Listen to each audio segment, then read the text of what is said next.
Episode 115।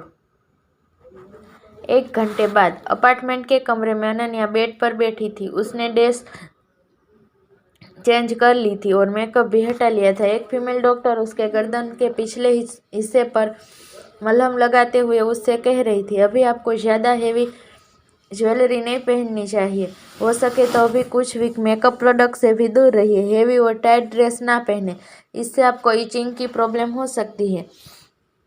Ananya बेमन से doctor की सारी बात सुन रही थी। डॉक्टर के चले जाने के बाद मुन्ना और उसके पीछे वंश और अयान कमरे में आए। मुन्ना को देखते ही अनन्या ने आंखें सिकुड़ ली। पहली बार वो किसी फंक्शन में गई थी। उसे वहाँ अच्छा भी लग रहा था। वो वहाँ से आना नहीं चाहती थी, बल्कि वो तो साध्वी को तन्मय के बारे में बताने के लिए एक्साइटेड थी, लेकिन मुन्ना उसे जबरदस्ती वहाँ से ले आया था। उससे नाराज अनन्या ने गुस्से में मुन्ना से कहा, मुन्ना भाई, आपको क्या लगता है आपने अभी जो मेरे साथ किया वह सही था? आपको किसने हक दिया कि आप मुझे बीच फंक्शन से अपार्टमेंट ले आए? यह तो बिल्कुल मत कहिएगा। आपको मेरी फिक्र है। अगर ऐसा होता तो आप बहुत पहले ही मुझसे मिलने आए होते, लेकिन आप नहीं आए। इसका मतलब आपको मेरी बिल्कुल भी परवाह नहीं है। फिर अब आप क्यों आए हैं? मुन्ना ने अनन्या को नहीं रोका। इसकी एक वजह यह भी थी कि उसने अनन्या को उसकी लापरवाही के लिए कार में बहुत डांटा था। अनन्या तब तक बोलती रही जब तक उसे मुन्ना पर अपनी सारी भड़ास नहीं उतार ली।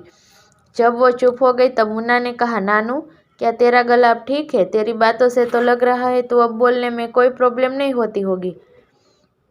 यह कहते हुए मुन्ना के चेहरे पर एक बड़ी सी स्माइल थी, जैसे वो इसी दिन का इंतजार कर रहा था। वहीं अयान और वंश तो एक दूसरे को सदमे में देख रहे थे। वो मुन्ना को सालों से जानते थे, लेकिन कभी भी मुन्ना ने उन दोनों से प्यार से बात नहीं की थी, बल्कि हमेशा उन पर अपना हुक्म चलाया था। वहीं अनन्या से कोई जवाब ना मिलने पर मुन्ना अनन्या के पास आया और प्यार से उसके सिर पर हाथ फेरते हुए उसने कहा, नानू, मैं तुझसे मिलने नहीं आया क्योंकि मैं तुझे दर्द में नहीं देख सकता था, लेकिन अब सब ठीक है। अब मैं हमेशा तुझसे मिलता रहूँगा। अनन्या ने कहा, तो ठीक है, मैं आपके आने का इंतज़ार करूँगी। वैसे मैं आपको बता दूँ, मैं कल वापस जा रही हूँ। अगर आप चाहें तो आज रात यहाँ हमारे साथ रुक सकते हैं। उसकी इस बात पर मुन्ना ने हंसते हुए कहा, नहीं, मैं आज यहाँ नहीं रुक सकता और ना ही तू कल वापस जा रही है। इतना सुनते ही अनन्या के कान खड़े हो गए। मुन्ना ने आगे कहा, अब से तू यही रहेगी और मैं आता रहूँगा तुझसे मिलने। कहते हुए मुन्ना ने अपना फ़ोन देखा। पिछले आधे घंटे से उसका फ़ोन बजे वाइब्रेट हो रहा था। उसने एक लंबी सांस ली और आगे कहा, मुझे अभी जाना होगा, मैं जल्द ही तुझसे फिर से मिलने आऊँगा।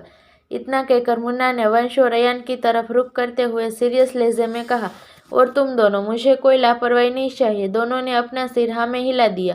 मुन्ना के चले जाने के बाद वह चिड़ी हुई बिल्ली की तरह बोला, यार, हम में कोई कांटे लगे हैं क्या? हमसे कोई इतने प्यार से बात क्यों नहीं करता, जबकि हम सबसे छोटे हैं? सबको हमसे प्यार से बात करनी चाहिए, लेकिन नहीं, हमसे कोई प्यार से बात नहीं करेगा। हम इंसान थोड़ी ना है, हमें तो सबने मशीन समझ रखा है। अयान अनन्या के लिए फ्रेश ऑरेंज जूस तैयार कर रहा था। वंश को गुस्से में देख एक ग्लास जूस उसकी तरफ बढ़ाते हुए बोला, ये ले, जूस पी ले, तुझे अच्छा लगेगा। वंश ने ग्लास ले लिया, लेकिन बड़बड़ाना बंद नहीं किया। वही कमरे में बैठी अनन्या लगातार अरशद का नंबर डायल कर रही थी।